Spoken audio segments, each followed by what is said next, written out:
In April of 2024, Behavior pushed out an update that upgraded Dead by Daylight's game engine from Unreal Engine 4 to Unreal Engine 5. This change was, presumably, made to help streamline changes to the game, from modernizing its appearance to more robust bug-fixing practices. This patch, as some of you might remember, caused some issues in that entering the basement or using Strixer's power could cause the player's screen to flash bright lights repeatedly, which could trigger an epileptic response.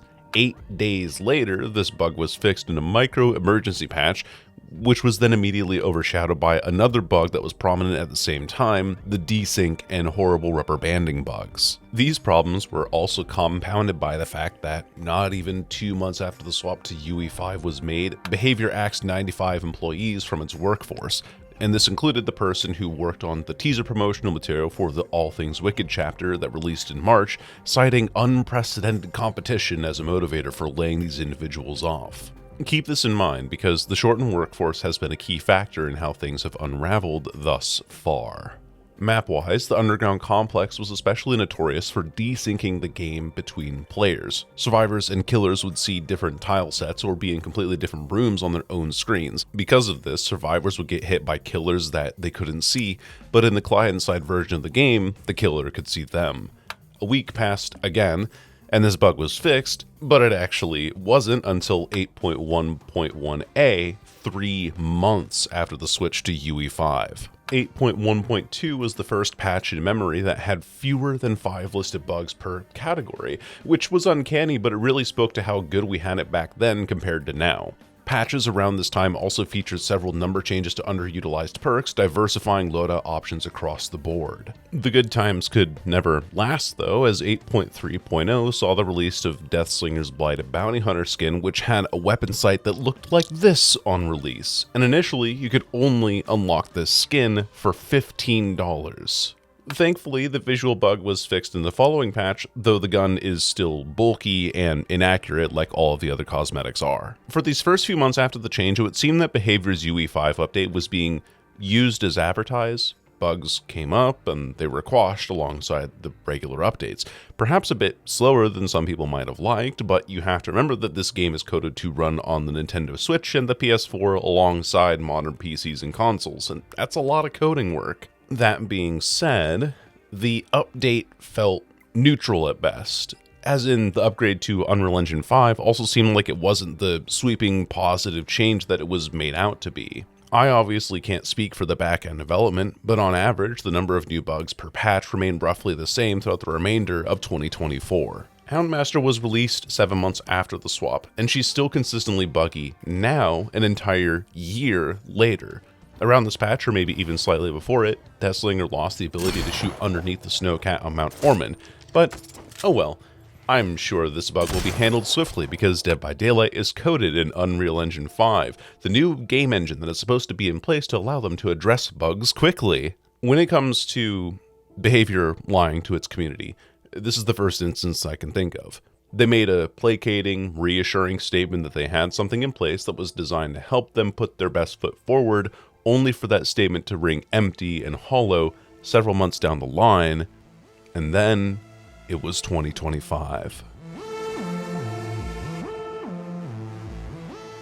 At the start of the year, it was announced that DBD Mobile would be going offline. I personally was never very invested in the mobile version of the game because it felt like an unnecessary use of money and resources for a version of the game with a pretty niche player base.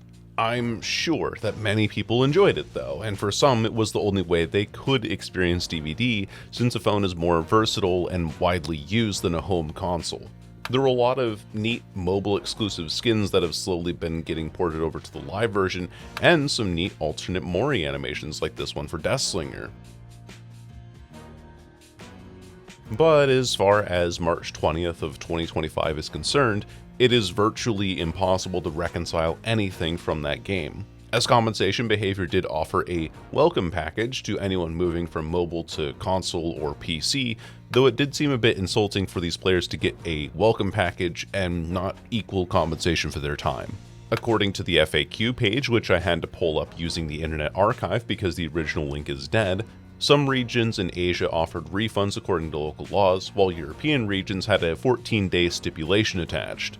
This line can either mean that any transactions within the last 14 days could be legally refunded, or you had 14 days to submit a request for a refund. I don't know.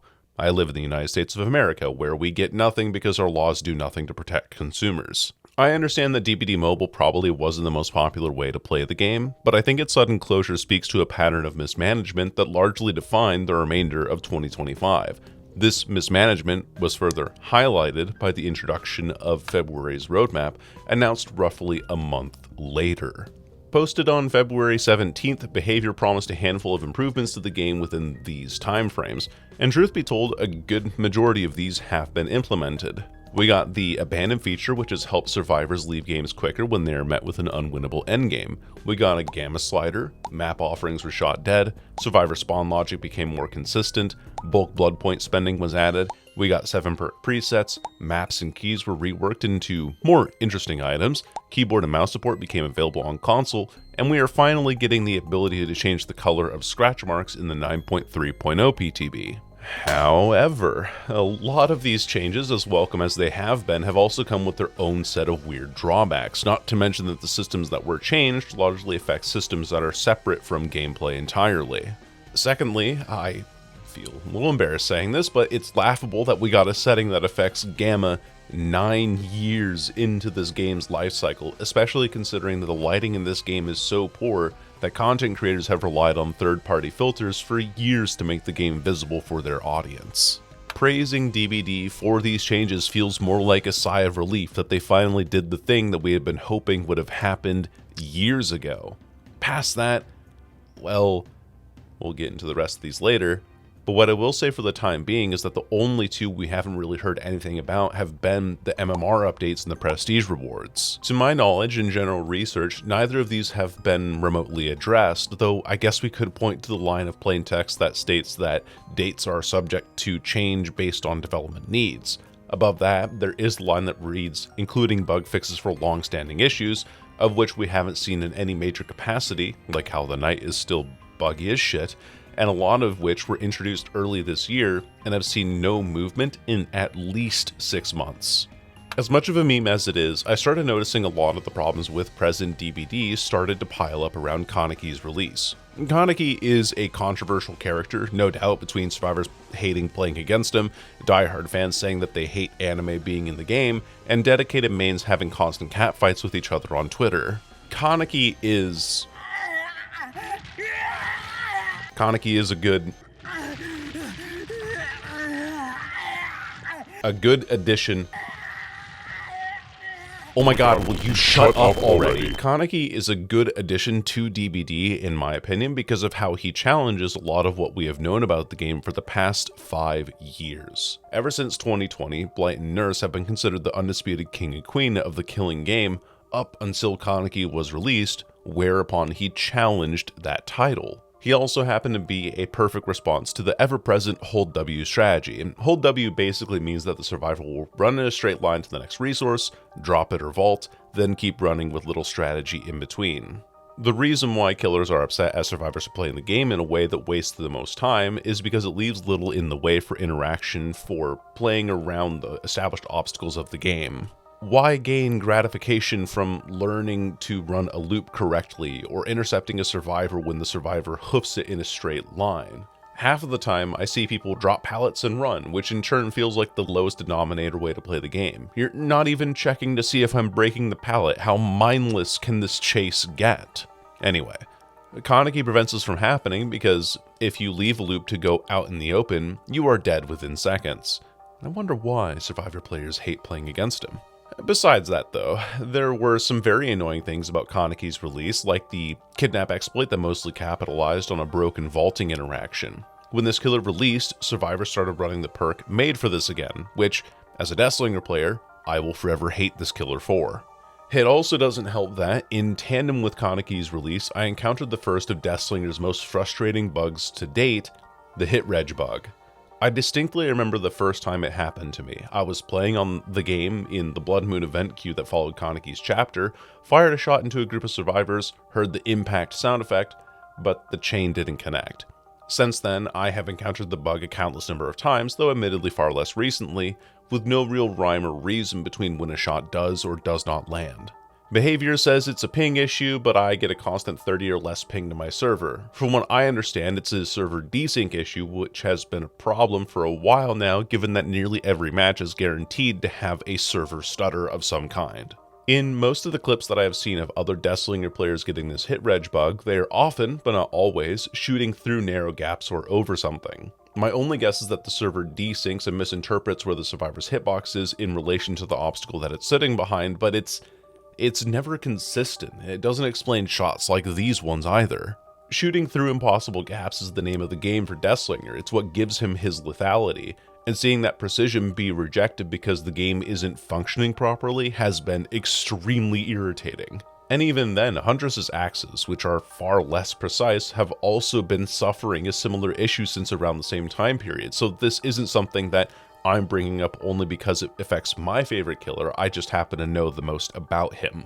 Around this time, we also saw the bug of Deathslinger not raising his gun from the survivor POV, which has made facing this killer extremely frustrating. It's also made playing this killer extremely frustrating, because now I have to guess if my opponent can see me aiming down sights, and if they'll react to it.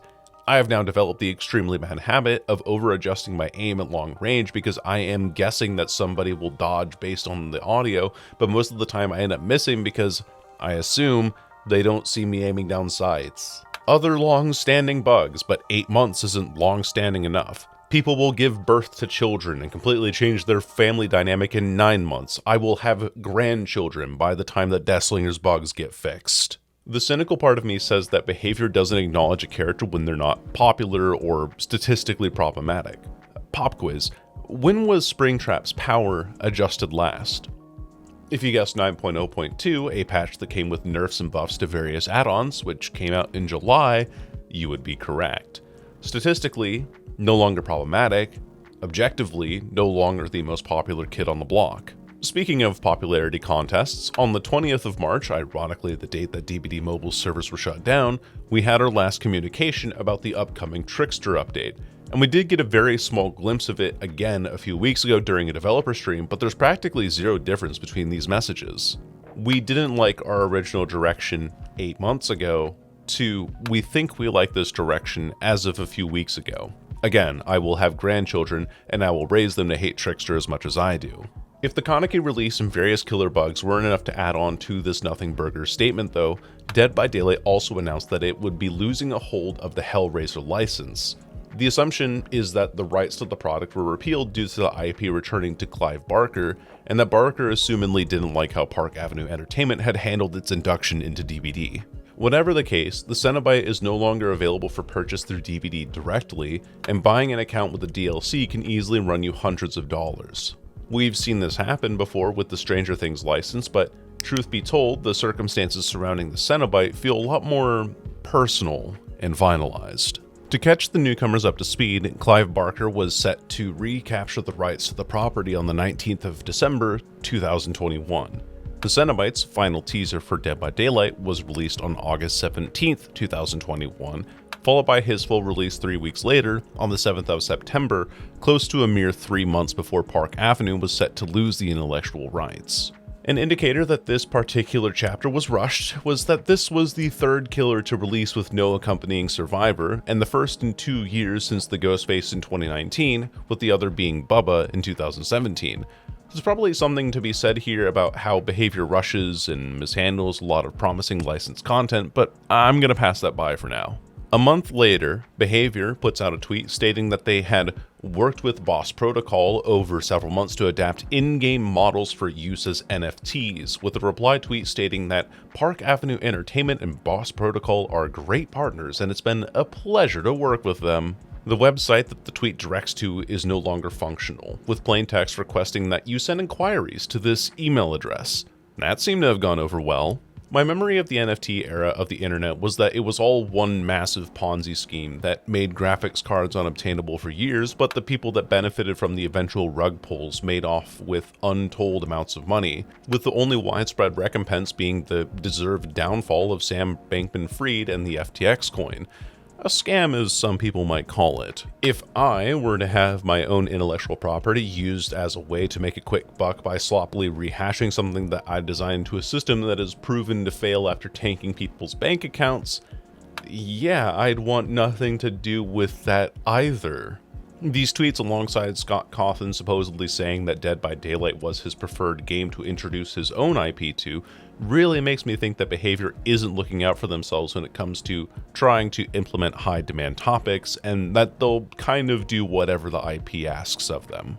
Third-party topics, at least, as they attempted to address one of Dead by Daylight's most consistent problems, survivors attempting to quit a game as quickly as possible, or going next, as we call it, by intentionally trying to accelerate their sacrifice progress on hook. What they didn't account for was the cases where cheaters kill survivors too quickly, or if a survivor couldn't handle being hard tunneled out of the game. It would seem that instead of marking killer interactions versus survivor hook times, Behavior would set a timer on a trial, and if a survivor left the game before that timer elapsed, they would get punished for abandoning the game, irrespective of what happened in it. This Go Next prevention feature was kill switched a few weeks after its introduction, and it kind of faded into obscurity in the months afterwards. A genuine, game-impacting quality of life change that was posted on the roadmap back in February that clearly wasn't thought through upon its implementation and removed shortly afterwards. None of this would prepare us for the disaster that was the Steady Pulse chapter, though, which unleashed a weird litany of bugs that cropped up inexplicably and took at least 9 days to patch out. During this time, the following killers had these game-breaking bugs patched out. The Trickster would gain the main event vignette around his screen but wasn't able to activate his power. The Ghoul would lose an incorrect number of tokens upon breaking a pallet. The Demogorgon's screen would remain black after teleporting, and it would sometimes be invisible upon exiting a portal. The Pig couldn't perform any actions while a reverse bear trap was being triggered. Nemesis's basic attacks no longer remove stacks from any perks that triggered off of basic attacks, such as save the best for last and play with your food, and his tentacle would pass through lockers. The Unknown's effigies were just sometimes invisible. The Singularity had massive input delay on his cameras. And finally, the Deathslinger's aiming animation was fixed, and we could all go home happy. Except it wasn't. Following this patch was the big Five Nights at Freddy's patch, which was the biggest release that Dead by Daylight had ever seen in its history. FNAF has been an integral part of my generation's internet culture, to the point where its relevancy is still felt in niche horror to this very day. The entire mascot horror genre, as it has been coined, had its own revival through the FNAF series and is one of the most iconic modern horror icons. And hell, the FNAF IP is so famous that the movie it was based on went on to be the most successful film produced by Blumhouse Productions. There were so many indicators prior to and during this chapter's release that it would be a smashing success, and the hope from the community was that its widespread success would initiate some kind of renaissance for DBD. New players and returning players alike, content creators that would have never looked twice at DBD suddenly giving the title a chance and cross-promoting it to their audiences. All of this new attention and, frankly speaking, revenue from new players seemed like the golden opportunity for Behavior to follow through on the quality of life changes that they had promised 4 months prior. This was their moment to prove themselves better than they had been. And for a period of time, nothing really got worse, aside from the buggy hitboxes on the new map, which are still present in November of 2025, but it felt like DBD was finally stabilizing. We had the 9-year anniversary, a new and exciting IP, and a killer that was fun to play and listen to. I loved this guy's voice lines. Not only that, but we had a teaser in the Year 9 roadmap that indicated that The Walking Dead was set to be the next licensed chapter, offering an even greater scope of new potential players to introduce to the game. And so Dead by Daylight was saved. 2 major recognizable IPs right in a row, a patch of stability by DBD standards, and the promise of good things yet to come according to the year-long roadmap back in February. We did also get the abandon feature with the Steady Pulse update, and we were even getting a new structure on our maps as a reference to the new Walking Dead characters. Oh, so what we thought was actually a structure is now going to be a full map, and the map feels functionally incomplete because it has half of a main building and 17 unsafe low filler palettes. Well, this is the golden era of Dead by Daylight. We're in Unreal Engine 5, we broke consecutive player records, and there are some good changes that were promised that have already been partially fulfilled, so clearly, nothing can go wrong.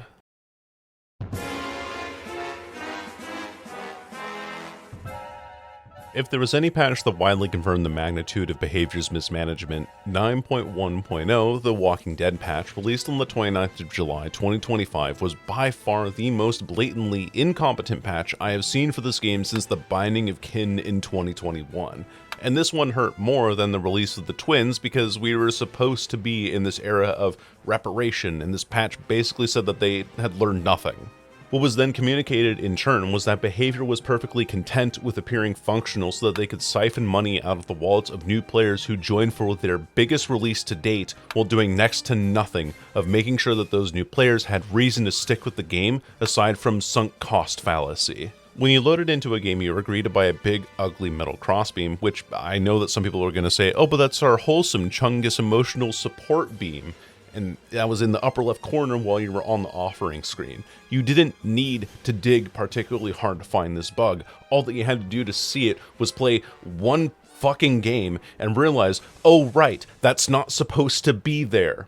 This bug stuck around for a while, and because of a developer comment on Reddit, the community came to colloquially call the metal beam Jim, which was very quickly immortalized in the form of a free player icon for anyone to equip. I'm all for making light of bad situations, but this is fucking embarrassing.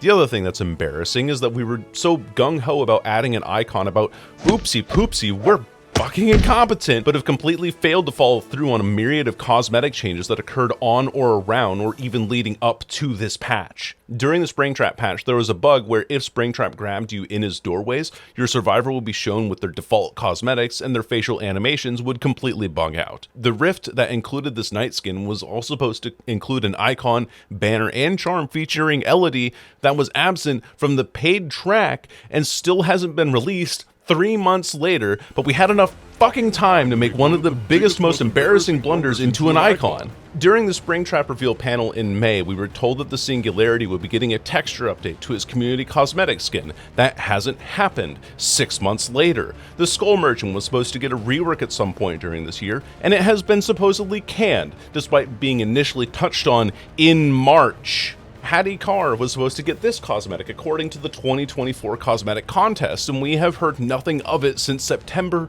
of last year. The swamp maps were included in the Year 8 roadmap. We're approaching Year 10. This was in the Year 8 roadmap for an update, and there has been radio silence on that part. And they also apparently fixed the Deathslinger hip-firing bug, except they didn't. Furthermore, during the Walking Dead patch, we had a new perk called Last Stand, which literally gave survivors invincibility frames when they fast vaulted any obstacle, including invincibility to projectile powers. Killers would also not be able to initiate a chase until they struck a survivor with a basic attack, a mechanic that is core to the DBD experience. Survivors and killers alike would also get massively slowed down when running up the right-hand side of any ramp or staircase, impeding their ability to maintain chases. All these things are obviously not supposed to happen and could have very easily been found within the span of playing one game in testing this humiliating update. And when we first heard the voices of the characters from the Walking Dead chapter, the community collectively thought, oh, surely that's not how they're going to sound in the final version of the game, but they do. Rick sounds like he's constipated when he gets hooked, which is a strange dip in quality from the audio that we've had for other recent characters. Astri sounds incredible, for example, and you compare something like to the screams of the Walking Dead survivors were also improperly balanced, causing them to all yell at max volume irrespective of distance. Some survivors actively abused this by running the perk Scene Partner on the $15 Daryl Dixon skin, which was not discounted if you bought the Walking Dead DLC, and screaming directly in the killer's ears. Michonne also had her volume cranked to the max, and it was especially noticeable during vomiting noises. Now, I'm not an emetophobe, but this was far too much for even me to handle. And even worse, during one of her hook screams, you could audibly hear the studio director complimenting the actress on her vocal performance. Come on down to DBD, buy our game and $250 worth of DLC with literally zero quality control whatsoever. Oh, but to make up for it, Behavior made this charm for us, which has a tag that indicates that it was part of a previous cosmetic set, so they actually didn't make anything new. They did finally get around to using the kill switch on the Last Stand perk since it was obviously broken, and around the same time though, there was a bug with the perk Streetwise where the increased charges on items taken from chests would stack infinitely.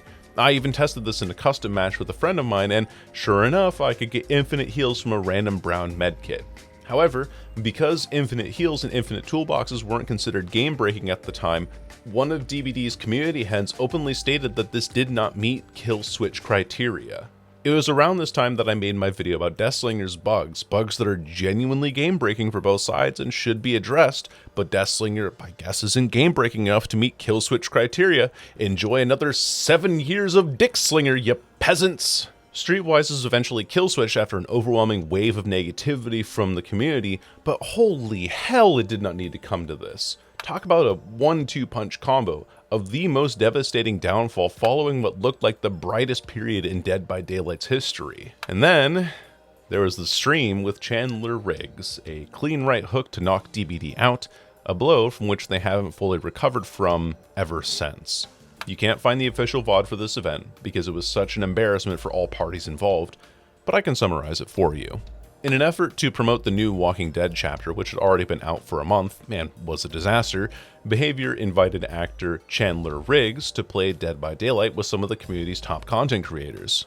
The stream lasted for around an hour as the custom game was constantly griefed by cheaters and people attempting to DDoS the lobby. In the middle of it, Otstarva offered to fill the spectator slots with people from his community to circumvent the problem, whereupon he was candidly ignored, and the stream went down shortly after. Funny enough, this problem of cheaters breaking into custom games has been a known problem for years, and it was only after this affected Behavior directly that they changed it. In an extremely tone-deaf post following the stream, which Behavior clearly scheduled in anticipation of a success, they also put out promotional material for the Walking Dead chapter, which again, has been widely considered a disaster.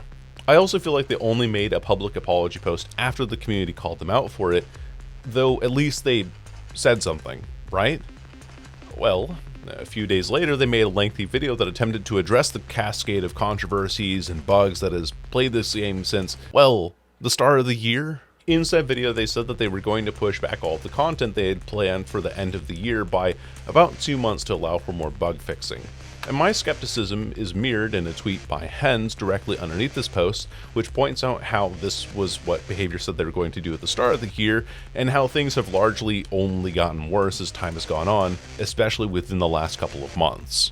Behavior replied to him, reassuring Hens that this time they'll have time to work on tackling bug fixes. This time was different because they shoved release dates back a few months, and since they had more time to work on content, they also had time to work on bug fixes, right? 3 months have passed since this tweet. At the start of August, Alranican posted an exhaustive list of bugs that he knew of or were presented to him. 3 months later, only maybe half of these bugs have been addressed, if not fewer. Some of them have no mention of bug fix patches whatsoever, and I don't have the time to test every single one, but I think my point still stands. This was meant to be the year of bug fixes, and these last few months were supposed to be the months of super bug fixes, but 3 months into this new initiative, and we still haven't seen Behavior even remotely touch on a lot of the pertinent killer bugs. Even worse, they continue repeating the exact same mistakes they were making over a year ago. The newest Dredge skin that was included in the Rift Pass obscured half of the player's screen. The newest Oni skin that was part of the collaboration with the Night of the Living Cat anime had issues where the model would clip into the camera while he was dashing, still proving that they don't test these things, still proving that they haven't learned from their mistakes. Of course, I want the bugs to be fixed, but if the bugs aren't being fixed and we're still falling into the same pitfalls, then all of these videos and statements feel like they're just blowing smoke up my ass. Nothing has changed, and as time goes on, 2025 continues to feel like the year of empty promises. As far as the year timeline is concerned though, I've only covered controversies that have plagued this year up to August, so Let's continue. At the start of September, Dead by Daylight issued a vocal apology about the frustrations that the community felt over the overtuned slugging and tunneling reduction update that was suggested in the 9.2.0 PTB. I made a video on this exact issue, so I won't talk about it too much more, but to summarize, the changes were largely misguided and catastrophic in their scale. The idea behind them was good, but in an effort to punish select problematic players, they overreached and punished just about anyone who played the game. In my opinion, if behavior wants there to be fewer people tunneling and slugging regularly, you need to reward people who don't, instead of trying to punish anyone who does. Anyway, we have this "we hear you" apology statement, and then tried to do the same thing again in the 9.3.0 PTB. Fellas, if you had heard us, you would have known to not repeat your mistakes like this. And I'm starting to believe that these apologies have been written with artificial assistance with how similar they sound. And interestingly enough, this tweet discovered a job listing at Behavior that was looking to expand into a generative AI research team. If we click on the link that goes to this job list, oh, it seems like it got removed. I wonder why. In 2024, Behavior fired 95 people, including creatives. In 2025, Behavior wants to hire somebody that can replace creatives. Again, the public outcry went out, and Behavior reassured everyone that it was used for internal work, like coding, even though the job required being able to work with Stable Diffusion, a generative AI system that only works as a text-to-image prompter. Not to mention that generative AI has been correlated with several catastrophic system failures on Windows 11 machines and generally doesn't get code right. How can I possibly trust that these generative AI machines that can't code properly for one of the biggest tech giants in the world will code properly for Dead by Daylight, the world's buggiest game since 2016? I am also disappointed, though not as much, by how we haven't had an update on the Grimoire chapter, where we as a community voted on what we wanted the next original chapter to be. I think this is the result of material being pushed back a few months for this bug fixing period, though it would be nice to know if this wasn't just some big old social experiment. I can buy my time on this, but part of me does fear for DBD's future, and that includes something that I'm very much looking forward to. I look forward to new rift passes because I like seeing what new thematics we have to play with, and the rift that was most recently released has been a complete disappointment from top to bottom. We got a skin for Trickster, Spirit, Ace, Yunjin, Vittorio, and Claudette, except we didn't, because that Claudette skin is bugged and getting delayed until next fucking year, and that is it for the next 2.5 months, with some recolors of the other 5 skins being sprinkled in between the reward tracks. There is nothing else here. That is all you get for the exchange of the battle pass on this specific track. Behavior, in their desire to change and be more communicative, issued yet another apology on the lackluster content in the Rift Pass. Again, at least it's something, but they still haven't learned, have they? Catching us all the way up to the modern day, Behavior still has issues with deploying patches to consoles, as players on the Nintendo Switch were incapable of playing the game for 2 weeks due to an issue with 9.2.3. The new legendary skin for Maki Ri has some recycled animations from the base Michonne model, a skin which you need to spend an additional $15 to acquire. Mindbreaker, one of my favorite perks, ran into a game-breaking bug and has been kill-switched since October 22nd with no clear bug fix in sight. It's been a lot. I'm exhausted, and since we're at the end of the video now, I want to talk about a few topics that are nearer and dearer to my own heart. The first one is the one that I've touched upon multiple times across this video, and that is that the Deathslinger has had a handful of bugs that have not been addressed in 7 or 8 months. I've submitted logs of the hitreg bug as per their request on Reddit, and I still run into the bug occasionally. I have made videos showcasing some invisible hitboxes, like this one, or this one, or this one, or this one, or this one, or this one, or the fact that generators have strangely obtuse hitboxes robbing me of hits like these. I find it extremely disappointing that we are in an era where we swap to Unreal Engine 5 to supposedly streamline issues like these, and yet every new update makes each new map feel progressively lazier in its hitbox generation. I get it. Deathslinger isn't the most popular killer, and he's the only one that stands to benefit from gap shots, but can we at least fix the trees on the Withered Isle maps? This is ridiculous. I know several content creators have faced a Deathslinger and not been able to see when he's raising his gun, which I've already stated is extremely frustrating for both sides. I can't play my favorite killer properly because of the usual transaction of I'm aiming, therefore you can choose to dodge, between myself and a survivor, and it just doesn't work half the time. Or most of the time? I don't know. Secondly, the palette density update. Deathslinger doesn't mind the update so much because animation locks are easy ways to get injuries, and most of the filler palettes are unsafe against him, but my god is it boring to play around animation locks all the time. I also made a video on this, and I seriously hope that the changes that they say they're going to make in 9.3.0 are positive ones. Third and finally, the DBD content creator system. On June 16th, 2025, DBD announced that it would be opening a creator code system pretty much identical to the system that is in place for Fortnite. When you're part of the creator program, players can enter a code into the store that donates a portion of spent Oryx cells to the associated content creator alongside some other potential benefits. The requirement for entering this program is that you need to have 10k followers on an associated platform, be 18 years of age or older, and create a minimum of 2 long-form videos on Dead by Daylight per month. They wouldn't be able to handle everyone that came in, so it was reasonable that they offered the program to the largest content creators first. Spooky Loops, Hens, Mish, Tofu, it wouldn't be the creator program without them, so it was natural to see them added in early. Ever since then though, well, there's been nothing. Not a peep from behavior. It would also suffice to say that I fulfill all these requirements thanks to you fellas, and I submitted my request when the channel was at 12k subscribers. I'm still waiting for a response now, but I get it, I'm fairly low on the totem pole. There's also a little stipulation that says that it follows their code of conduct and upholds their values, and I might not be exactly in that boat considering some of the videos that I make here. People that are further ahead than I am and that generally make more positive content and are still currently eligible are content creators like Staggies, Asimovs, Pixelbush, and Puffalope, just to name a few that haven't been inducted yet. This is the one that hurts the most, the one that feels the most placating, because this is the most clear and concerted effort that they've made to connect with their community. Their own webpage states that the creator program allows people in it to share their feedback directly, but I guess you don't have to listen to the members of your community if you don't do anything with the program that was supposedly set up to offer that opportunity.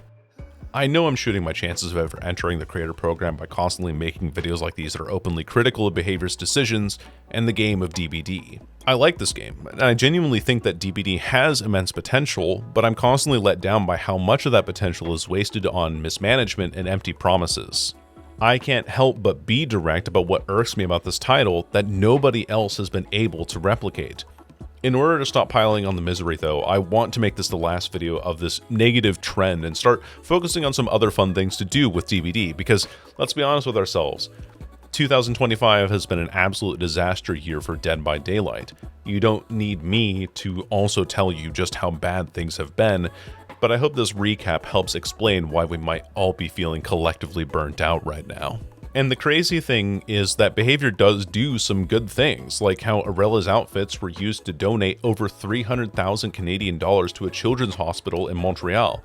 But highlights like these are overshadowed by just how tumultuous 2025 was. I hope 2026 is better, even if I can't say that my expectations are particularly high at the moment. And to close this entire, frankly depressing video off, I have but one thing to say to behavior. I'm glad that you hear us, and that you're at least pretending to care. You pretended for an entire year, and you brought the community to a point of pain. So what are you going to do about it?